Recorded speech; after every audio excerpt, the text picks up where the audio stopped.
ഞങ്ങളും ക്രൂശിക്കപ്പെട്ട ക്രിസ്തുവിനെ പ്രസംഗിക്കുന്നു. ദൈവ തിരുനാമത്തിന് മഹത്വം ഉണ്ടാകട്ടെ. ആദരണീയരായ ദൈവജനത്തിന് എൻ്റെ എളിയ വന്ദനം. നമുക്ക് തിരുവചനത്തിൽ നിന്ന് ഒരു വാക്യം വായിക്കാം. യെശയ്യാ പ്രവാചകന്റെ പുസ്തകം 13-ാം അധ്യായം 1-ാം വാക്യം, 1-2 വാക്യങ്ങൾ.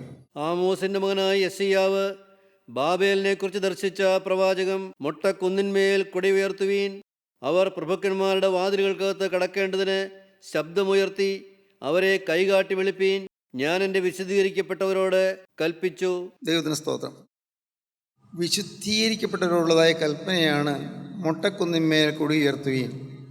മൊട്ടക്കുന്ന് അങ്ങ് വരണ്ടുപോയ ഒരു സ്ഥലം, ഒരു ചെറിയ ചെടി പോലും മുളയ്ക്കാൻ സാധ്യമല്ലാത്ത സ്ഥലം മൊട്ടക്കുന്ന്.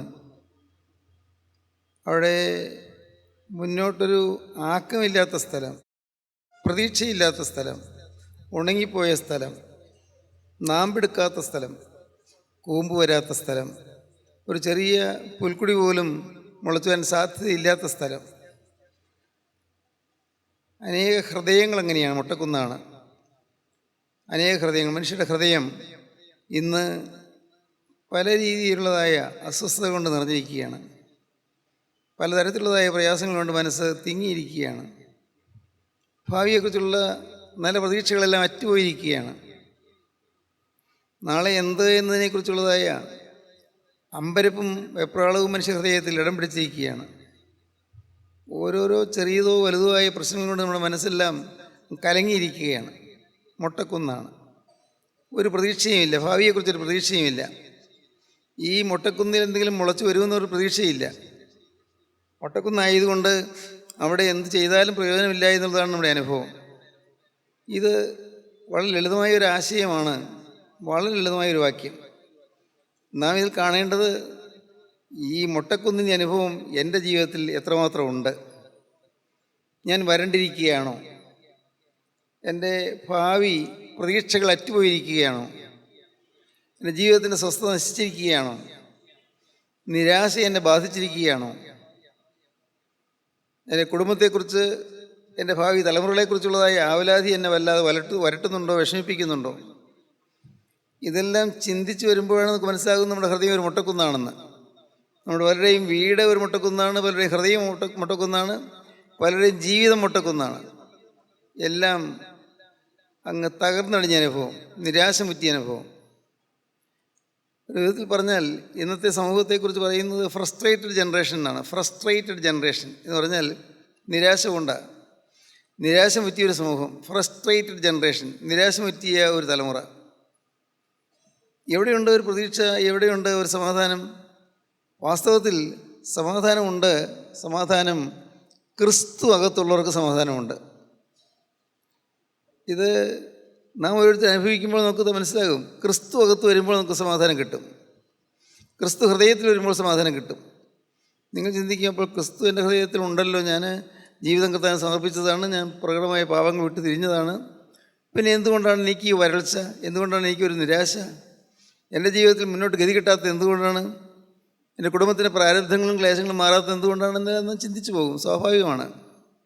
എന്നാൽ സത്യം, ക്രിസ്തു നമ്മുടെ ഹൃദയത്തിൽ ജീവിക്കുന്നുണ്ടെങ്കിൽ വലിയൊരു ശാന്തിയും സ്വസ്ഥതയും സമാധാനം നമുക്ക് അനുഭവിക്കാൻ സാധിക്കും. കൊടുങ്കാറ്റിൻ്റെ മധ്യത്തിലെ ശാന്തി. കൊടുങ്കാറ്റ് ഊതിക്കൊണ്ടിരിക്കും, ചുഴലിക്കാറ്റ് വീശി അടിച്ചുകൊണ്ടിരിക്കും, തിരമാലകൾ ആഞ്ഞു തീർത്ത് പൊങ്ങിക്കൊണ്ടിരിക്കും, വേലിയേറ്റം കൊള്ളുന്ന സമുദ്രത്തിൻ്റെ തിരമാല തള്ളലിൽ പല ആളുകളും വലഞ്ഞു പോകും, ശരിയാണ്. പക്ഷേ എന്നാൽ അതിൻ്റെ മധ്യത്തിൽ സമാധാനമുണ്ട്. കൊടുങ്കാറ്റുകളുടെയും ചുഴലിക്കാറ്റുകളുടെയും ദുരിതങ്ങളുടെയും ഓളങ്ങളുടെയും തിരമാലകളുടെയും നടുവിലൊരു സമാധാനമുണ്ട്. ജീവിതത്തിൽ ഈ സമാധാനം അനുഭവിക്കുന്നതാണ് വാസ്തവ ക്രിസ്തീയ ജീവിതം. കഷ്ടപ്പാടില്ലെന്നല്ല, ഉണ്ട്, കഷ്ടപ്പാടുണ്ട്. കാരണം കർത്താവ് പറഞ്ഞു, ലോകത്തിൽ നിങ്ങൾക്ക് കഷ്ടമുണ്ട്, എങ്കിലും ധൈര്യപ്പെടുകയും ഞാൻ ലോകത്ത് ജയിച്ചിരിക്കുന്നതാണ് കർത്താവ് പറഞ്ഞത്. ലോകത്തിൽ കഷ്ടമുണ്ട്, കർത്താവ് അംഗീകരിക്കുന്നുണ്ട്. കർത്താവിൻ്റെ ഒടുവിലത്തെ പ്രസംഗം തൻ്റെ പ്രിയപ്പെട്ട ശിഷ്യന്മാർ 11 പേരോട് പറയുന്ന വാക്കുകളിൽ യോഹന്നാൻ്റെ സുവിശേഷം 16-ാം അധ്യായം 33-ാം വാക്യത്തിൽ കർത്താവ് പറയുകയാണ്, ലോകത്തിൽ നിങ്ങൾക്ക് കഷ്ടമുണ്ട്, ലോകത്തിൽ നിങ്ങൾക്ക് കഷ്ടമുണ്ട്, എങ്കിലും ധൈര്യപ്പെടുവീൻ, ഞാൻ ലോകത്തെ ജയിച്ചിരിക്കുന്നു. ജയവീരനായി യേശുവിനോട് നാം പോകുന്നുവെങ്കിൽ, ജയാളിയായി യേശുവിൻ്റെ കൂടെ നാം യാത്ര ചെയ്യുന്നുവെങ്കിൽ, ജയവീരനായ യേശു നമ്മുടെ ഹൃദയത്തിൽ വസിക്കുന്നുവെങ്കിൽ, കഷ്ടങ്ങളുണ്ടെങ്കിൽ പോലും ഒരു സമാധാനം നമുക്ക് അനുഭവിക്കാൻ സാധിക്കും. ലോകത്തിൽ നിങ്ങൾക്ക് കഷ്ടമുണ്ട്, എങ്കിലും ധൈര്യപ്പെടുകയും ഞാൻ ലോകത്ത് ജയിച്ചിരിക്കുന്നു. അതിന് തൊട്ട് മുമ്പ് കർത്താവ് പറയും, നിങ്ങൾക്ക് എന്നിൽ സമാധാനം ഉണ്ടാകേണ്ടതെന്ന് ഞാൻ നിങ്ങളോട് കൽപ്പിക്കുന്നു. ഞാൻ ഈ കാര്യങ്ങൾ നിങ്ങളോട് പറയുന്നത് നിങ്ങൾക്ക് എന്നിൽ സമാധാനം കിട്ടേണ്ടതിന് വേണ്ടിയാണ്.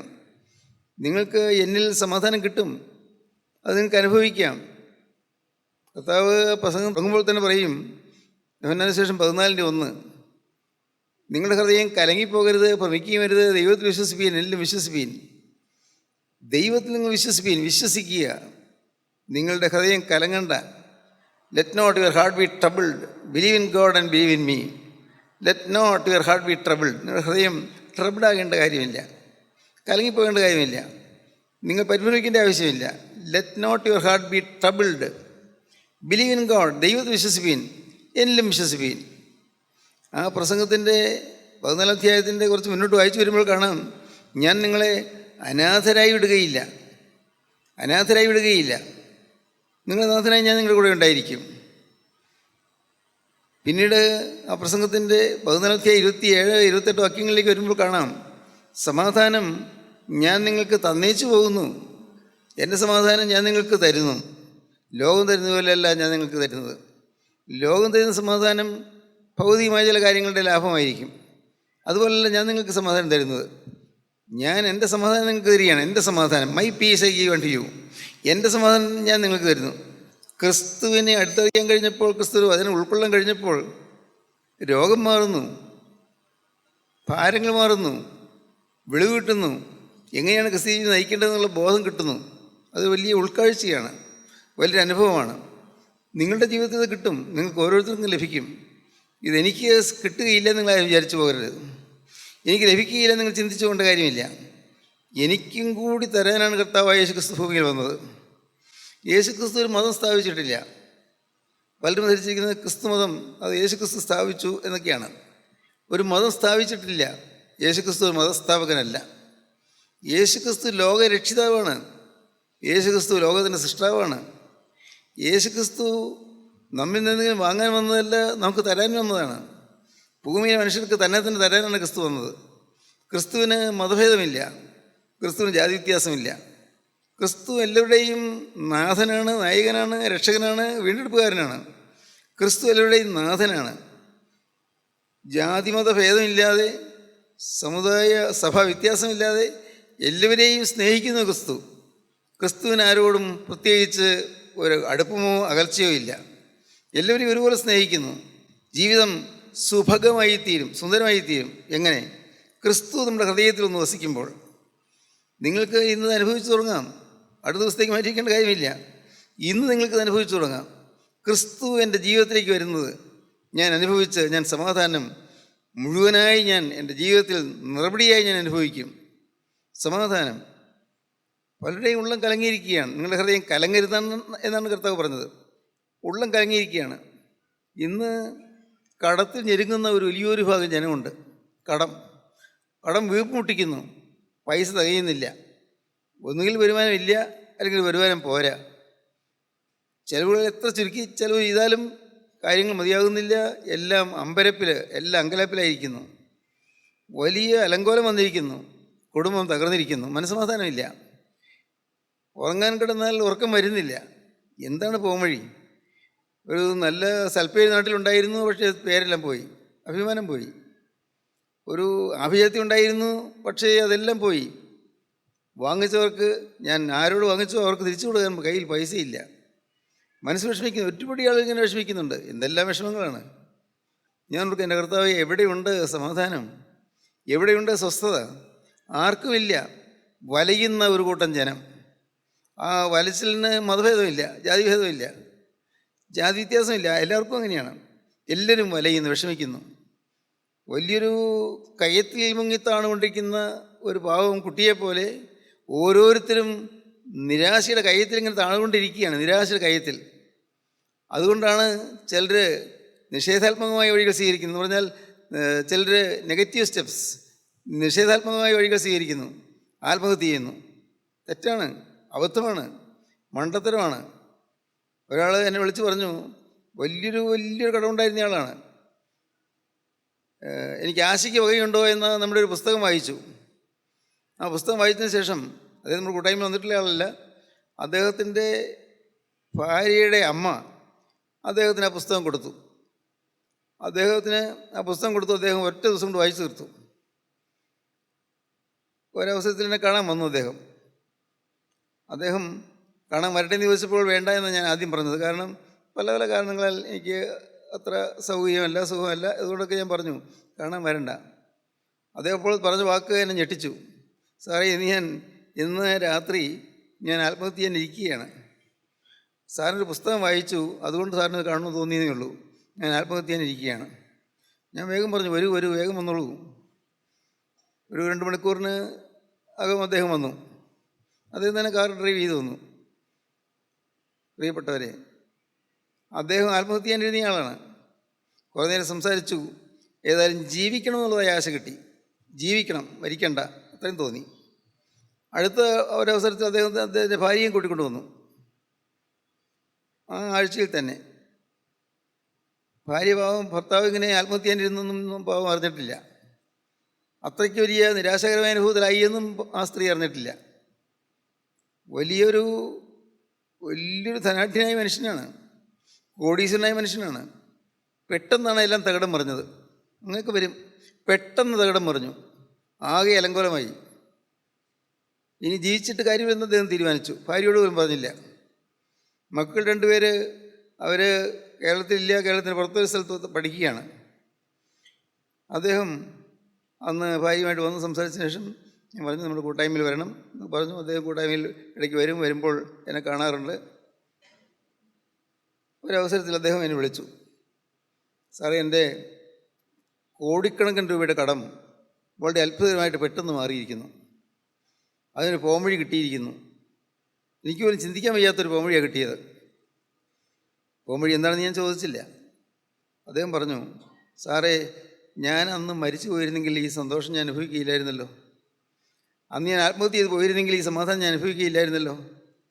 ദൈവത്തിന് സ്തോത്രം.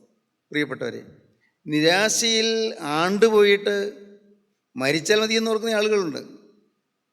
നിരാശ മുറ്റിയിട്ട് ജീവിതം വിരസമായി പോയിട്ട് ഭാര്യയും ഭർത്താവും പിരിഞ്ഞു പോകുന്ന കുടുംബങ്ങളുണ്ട്. ഇതിൻ്റെ ഒന്നും ആവശ്യമില്ല. ഭാര്യയ്ക്കും ഭർത്താവിനും ഒരുമിച്ച് ജീവിക്കാം.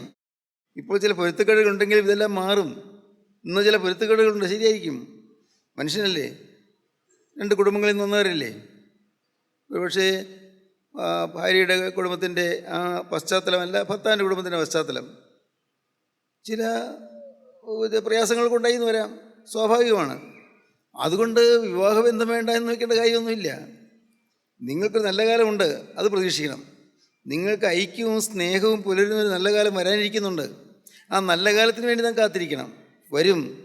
ഇന്ന് പിണങ്ങണമെന്ന് തോന്നുന്നു, ഇനി ഒരുമിച്ച് ജീവിക്കാൻ സാധ്യമല്ലെന്ന് തോന്നുന്നു. അത്രമാത്രം നിരാശ പറ്റിയ പ്രയാസമേറിയ ഒരു സന്ദർഭത്തിലാണ് ഞാൻ നിൽക്കുന്നതൊക്കെ പാവം ആ സ്ത്രീ പറയും, അല്ലെങ്കിൽ പുരുഷൻ പറയും. പക്ഷേ പ്രിയപ്പെട്ടവർ, ഞാൻ പറയട്ടെ, നിങ്ങൾ പിരിഞ്ഞു പോകേണ്ട കാര്യമില്ല.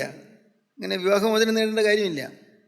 നിങ്ങൾക്ക് ഐക്യമായി ജീവിക്കാം. ഇന്നത്തെ ഈ പൊരുത്തക്കേടുകളൊക്കെ മാറും, ഇന്നത്തെ ഇണക്കക്കുറവുകളും മാറും, എല്ലാം നേരെയാകും.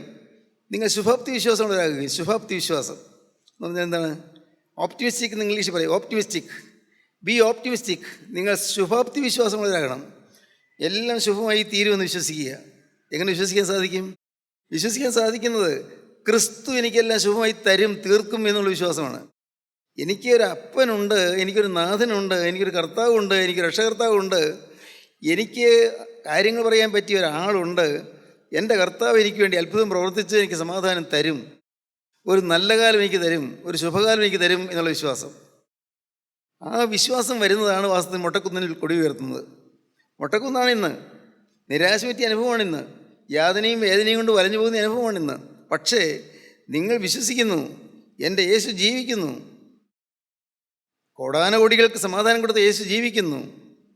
പല ജാതിയിലുള്ളവരെ, പല മതത്തിലുള്ളവരെ, പല ദേശത്തുള്ളവരെ, പല ഭാഷയിലുള്ളവർ, പല രീതിയിൽ ജീവിക്കുന്ന എത്രയോ പേർക്ക് കർത്താവ് സമാധാനം കൊടുത്തിരിക്കുന്നു. അവൻ എല്ലാവരുടെയും ദൈവമാണ്. ആ യേശു എനിക്കും സമാധാനം തരും. കാരണം യേശു എന്നെ വ്യക്തിപരമായി അറിയുന്നു. ഇതൊക്കെ നിങ്ങൾ മനസ്സിലാക്കേണ്ട കാര്യമാണ്. യേശു എന്നെ വ്യക്തിപരമായി അറിയുന്നു. ഞാൻ എൻ്റെ ബന്ധക്കാർ പക്ഷേ എന്നെ അറിയില്ല, എൻ്റെ സ്വന്തക്കാർ പക്ഷേ എന്നെ അറിയില്ല, പക്ഷേ യേശു എന്നെ അറിയുന്നു.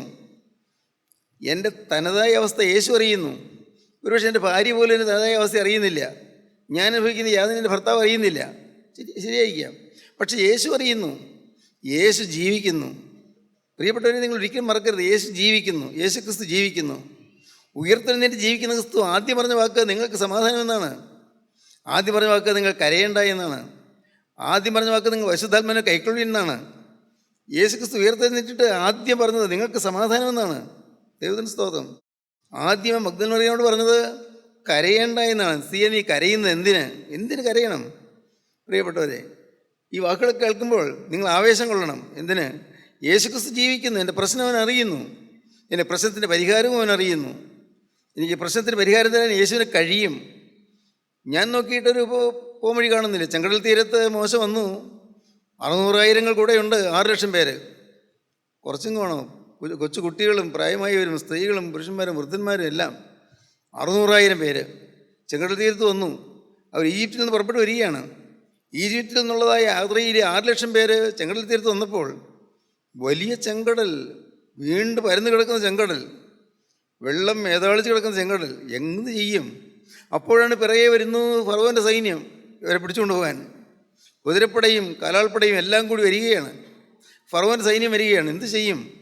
ഒന്നുകിൽ വെള്ളത്തിൽ മുങ്ങിച്ചാകുക, അല്ലെങ്കിൽ ഫറവോൻ്റെ സൈന്യത്തിൻ്റെ വെട്ടേറ്റ് വീഴുക. വേറെ പോംവഴിയില്ല. മോശയ്ക്ക് മനസ്സിലായി പോംവഴിയൊന്നുമില്ല. പോംവഴിയൊന്നും ഇല്ലെന്ന് കണ്ടപ്പോൾ മോശ ചെയ്ത് എന്താണ്? മോശ അവിടെ മുട്ടുമടക്കി. മോശ ഉയരത്തിലേക്ക് കണ്ണുയർത്തി. മോശ ദൈവത്തോട് പറഞ്ഞു, കർത്താവേ, നീ പറഞ്ഞിട്ടല്ലേ ഞാൻ ജനത്തെ വിളിച്ചുകൊണ്ട് പോകുന്നത്? നീയല്ലേ ഇത്ര വരെ കൊണ്ടുവന്നത്? നീ പറഞ്ഞിട്ടാണല്ലോ ഇത്രയും ഞങ്ങൾ വരാനിടയായത്. കർത്താവേ, മുന്നോട്ടൊരു വഴി തരണം, മുന്നോട്ടൊരു ഗതി തരണം. എന്താണെന്ന് എനിക്ക് അറിഞ്ഞുകൂടാ. ഞങ്ങൾ ഈ വെള്ളത്തിൽ മുങ്ങി ചാകണമോ? അതിനാണോ നീ ഞങ്ങൾ കൊണ്ടുവന്നത്? അല്ല. ഞങ്ങൾ ശത്രുവിന് വെട്ടേറ്റ് വീഴണമോ? അതിനാണോ ഞങ്ങൾ കൊണ്ടുവന്നത്? അല്ല. എന്നാൽ കർത്താവേ, എന്താണ് പോംവഴി? കർത്താവ് പറഞ്ഞു, നിൻ്റെ കയ്യിൽ എന്താ ഉള്ളത്? എൻ്റെ കർത്താവ്, ഈ ചെറിയ വടിയാണ് എൻ്റെ കയ്യിലുള്ളത്. നിൻ്റെ കൈ വടിയിൽ പിടിച്ചുകൊണ്ട് വെള്ളത്തിന്മീതെ നിൻ്റെ കൈ നീട്ടുക. ദൈവത്തിന് സ്തോത്രം. മോശ എന്തിനെന്ന് ചോദിച്ചില്ല. എന്തിനാ കർത്താവ് ഇതുകൊണ്ട് എന്താ പ്രയോജനം? വടി കയ്യിൽ വെച്ചുകൊണ്ട് വെള്ളത്തിലേക്ക് കൈ നീട്ടിയാൽ എന്താ പ്രയോജനം? മോശ ചോദിച്ചില്ല. ചോദ്യം ചെയ്യാതെ മോശ അനുസരിച്ചു. മോശ വടി കയ്യിൽ പിടിച്ചുകൊണ്ട് കൈ വെള്ളത്തിലേക്ക് നീട്ടി. എന്തൊരു അത്ഭുതം! ഈ പനമ്പ് തെറുക്കുന്നത് പോലെ 2 വശത്തേക്കും വെള്ളം മാറുന്നു.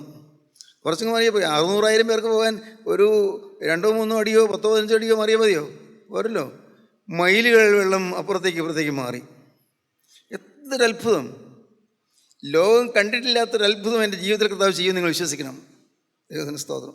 ലോകം ഇതുവരെയും കണ്ടിട്ടില്ലാത്ത ഒരത്ഭുതം എൻ്റെ ജീവിതത്തിൽ യേശു ചെയ്യും എന്ന് നിങ്ങൾ വിശ്വസിക്കണം. ലോകത്തിന് മനസ്സിലാകാത്തൊരു അത്ഭുതം കർത്താവ് എൻ്റെ ജീവിതത്തിൽ ചെയ്യുമെന്ന് നിങ്ങൾ വിശ്വസിക്കണം. ദൈവത്തിന് സ്തോത്രം. മോശ കൈനീട്ടി, വെള്ളം ഇരുഭാഗത്തേക്കും മടങ്ങി അങ്ങ് തെറുത്ത് മാറി.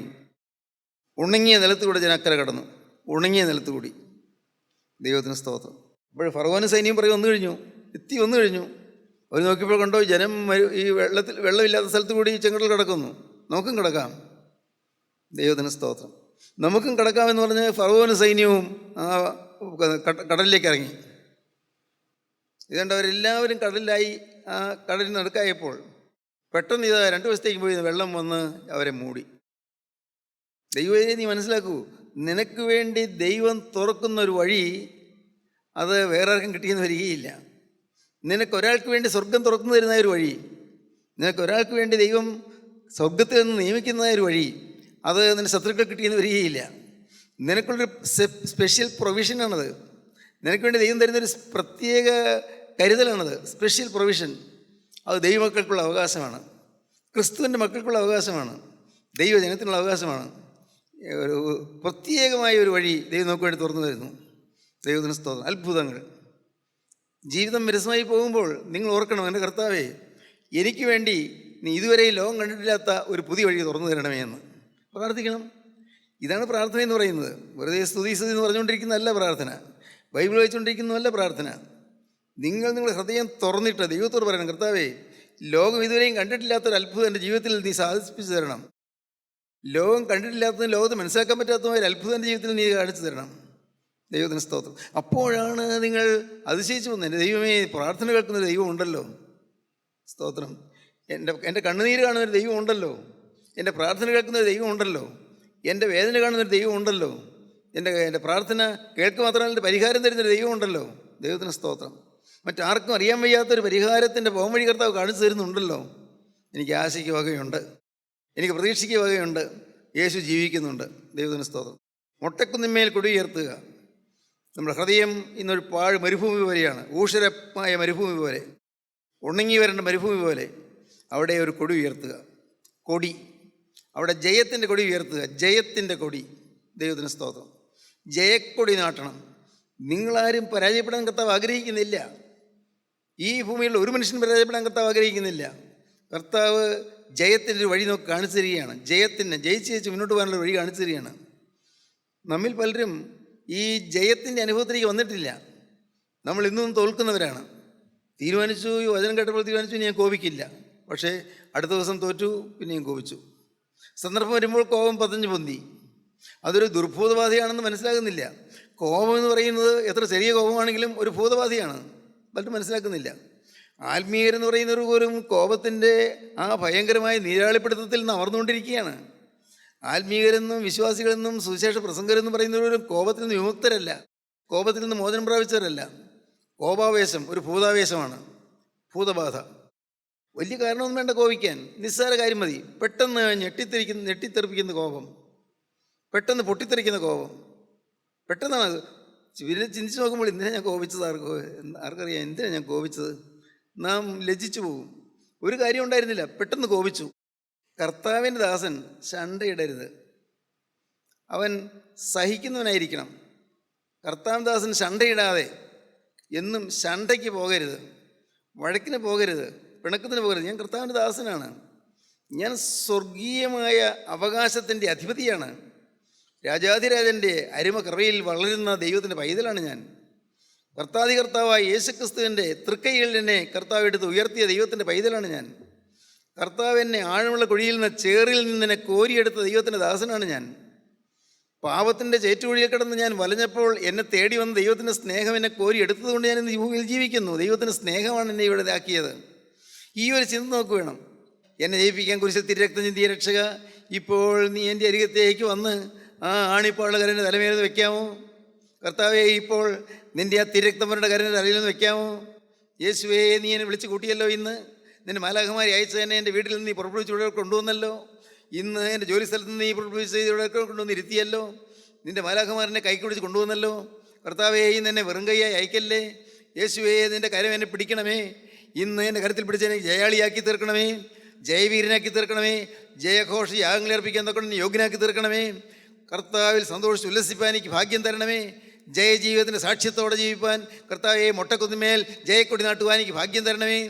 എൻ്റെ മൊട്ടക്കുന്നായ ജീവിതത്തിൽ, നശിച്ചുപോയ ജീവിതത്തിൽ, തകർന്നുപോയ ജീവിതത്തിൽ, എല്ലാം നാനാവിധമായി പോയ ജീവിതത്തിൽ ഈ മൊട്ടക്കുന്നിന്മേൽ ഒരു പ്രതീക്ഷയുമില്ലാത്ത ഈ മൊട്ടക്കുന്നിന്മേൽ ജയത്തിൽ കൂടി നീ നാടി തരണമേ. നാഥ, നിൻ്റെ കരം എന്നെ പിടിക്കണമേ, എന്നെ നീ അനുഗ്രഹിക്കണമേ, എന്നോട് നീ മനസ്സലിയണമേ, നിൻ്റെ രക്തത്താൽ എന്നെ ശുദ്ധീകരിക്കണമേ. കഴിഞ്ഞു പോയ പാവങ്ങൾ, കഴിഞ്ഞകാല ജീവിതത്തിലെ പാവങ്ങളെ ക്ഷമിക്കണമേ, എൻ്റെ പാവങ്ങളെല്ലാം പൊറുക്കണമേ. നാഥ, ഞാൻ അറിഞ്ഞും അറിയാതെയും തെറ്റുകൾ പലതും വന്നുപോയി കർത്താവേ. എൻ്റെ ദൈവമേ, പലതും സംഭവിച്ചു പോയി. ചിലതെല്ലാം അറിഞ്ഞുകൊണ്ട് തന്നെ തെറ്റ് വീണുപോയി, ചിലത് അറിയാതെയും തെറ്റിൽ വീണുപോയി. കർത്താവേ, എനിക്കിന്ന് മനസ്താപിക്കാനല്ലാതെ മറ്റൊന്നിനും കഴിവില്ലല്ലോ. നാഥ, നിൻ്റെ കരുണയുടെ സിംഹാസന മുമ്പിലേക്ക് ഞാനിതാ വരുന്നു. നിൻ്റെ കരുണയുടെ പാദപീഠത്തിലേക്ക് ഞാനിതാ വരുന്നു. സ്നേഹത്തിൻ്റെ ബലിപീഠത്തിലേക്ക് ഞാനിതാ വരുന്നു. ആ ഗോകുൽത്തായിലെ കുരിശിൻ്റെ ചുവട്ടിലേക്ക് ഞാനിതാ വരുന്നു. തിരക്തം ഒലിച്ചൊലിച്ചിറങ്ങുന്ന കുരിശിൻ്റെ ചുവട്ടിൽ ഞാനിതാ വീണ് കിടന്ന് കരയുന്നു. നാഥ, എന്നോട് മനസ്സിലെയ്യണമേ. ഒന്ന് മാത്രം എന്നോട് പറയുന്നു, ഇന്നു മുതൽ ഞാൻ പുതിയ മനുഷ്യനായിരിക്കും. ഇന്നു മുതൽ ഞാൻ പുതിയ സൃഷ്ടിയായിരിക്കും. ഇന്നു മുതൽ പാപം തൊടാതെ ഞാൻ ജീവിക്കും. ഇന്നു മുതൽ യേശുവിൻ്റെ വകയായി ഞാൻ ജീവിക്കും. യേശുവിന് സാക്ഷിയായി ഞാൻ ജീവിക്കും. ഇന്നു മുതൽ ജയാളിയായി ഞാൻ ജീവിക്കും. യേശുവേ, ജയക്കൊടി എൻ്റെ കരത്തിൽ തരണമേ. എൻ്റെ കരത്തിൽ നിൻ്റെ ജയക്കൊടി തരണമേ. ആ ജയക്കൊടി എൻ്റെ ഹൃദയത്തിൽ നിന്ന് നാട്ടണമേ. കർത്താവേ, ഈ ഒട്ടക്കുന്നിന്മേൽ കൊടി ഉയർത്തണമേ, ജയക്കൊടി നാട്ടണമേ. പ്രാർത്ഥിക്കൂ, നിങ്ങൾ ദൈവകരങ്ങളിലേക്ക് ഏൽപ്പിക്കൂ. നിങ്ങൾക്ക് പ്രാർത്ഥിക്കാൻ തോന്നുന്നെങ്കിൽ നിങ്ങൾക്കിപ്പോൾ പറയാം, യേശുവേ, എൻ്റെ യേശുവേ, ഇന്നു മുതൽ ഞാൻ ഒരു പുതിയ സൃഷ്ടി. എൻ്റെ യേശുവേ, ഇന്നു മുതൽ ഞാൻ ഒരു പുതിയ സൃഷ്ടി. എൻ്റെ യേശുവേ, എനിക്ക് വേണ്ടി രക്തം ചിന്തിയതിനാൽ ചെയ്തതിനാൽ ഇന്നു മുതൽ ഞാൻ നിനക്കായി ജീവിക്കും. യേശുവേ, എന്നെ ഈ സമർപ്പണത്തെ നീ സ്വീകരിക്കണമേ, എന്നെ കൈക്കൊള്ളണമേ, എന്നെ സ്വർഗത്തിന്റെ അവകാശിയാക്കി തീർക്കണമേ, എന്റെ മേലുള്ള പാവങ്ങളൊക്കെ കഴുകത്തരണമേ, തിരു രക്തത്തിന്റെ മുദ്ര എനിക്ക് തരണമേ. ഹല്ലേലൂയ. ഇങ്ങനെ പ്രാർത്ഥിച്ചുകൊണ്ട് ഇരുകരങ്ങൾ ഉയർത്താം. ഇപ്പോൾ നിങ്ങളുടെ കരങ്ങൾ ഉയർത്തിക്കൊണ്ട് ദൈവത്തെ സ്തുതിക്കാം. Hallelujah, hallelujah, hallelujah, hallelujah, hallelujah, hallelujah, hallelujah, hallelujah, hallelujah, hallelujah, hallelujah, hallelujah, hallelujah, hallelujah, hallelujah. കാരുണ്യവാനായ ഞങ്ങളുടെ സ്വർഗീയ പിതാവേ, ഈ മഹത്വപൂർണ്ണമായ സമയത്തിനായി ഞങ്ങൾ നിന്നെ സ്തുതിക്കുന്നു, ഞങ്ങൾ നിന്നെ സ്തോത്രം ചെയ്യും. തിരുസാന്നിധ്യം ഞങ്ങളുടെ കൂടെ ഉള്ളതിനായി ഞങ്ങൾ നിന്നെ സ്തുതിക്കുന്നു. എൻ്റെ കർത്താവേ, ഇന്ന് ജയക്കൂടി അനേകരുടെ കരുത്തുകളിലേക്ക് അവിടെ കൊടുത്തതിനായി സ്തുതിക്കുന്നു. മുട്ടക്കുന്നിന്മേൽ കൂടി ഉയർത്തിനായി തന്നെ സ്തുതിക്കുന്നു. മുട്ടക്കുന്നിന്മേൽ കൂടി ഉയർത്തുവാനുള്ളതായി ഭാഗ്യം ഞങ്ങൾക്ക് എല്ലാവർക്കും തന്നതിനായി തന്നെ സ്തുതിക്കുന്നു. എല്ലാവരെയും വാഴ്ത്തി അനുഗ്രഹിച്ച് പറഞ്ഞു വിടണമേ. യേശു ക്രിസ്തുവിൻ്റെ പരിശുദ്ധമായ നാമത്തിൽ തന്നെ. ആമീൻ. ഹല്ലേലൂയ.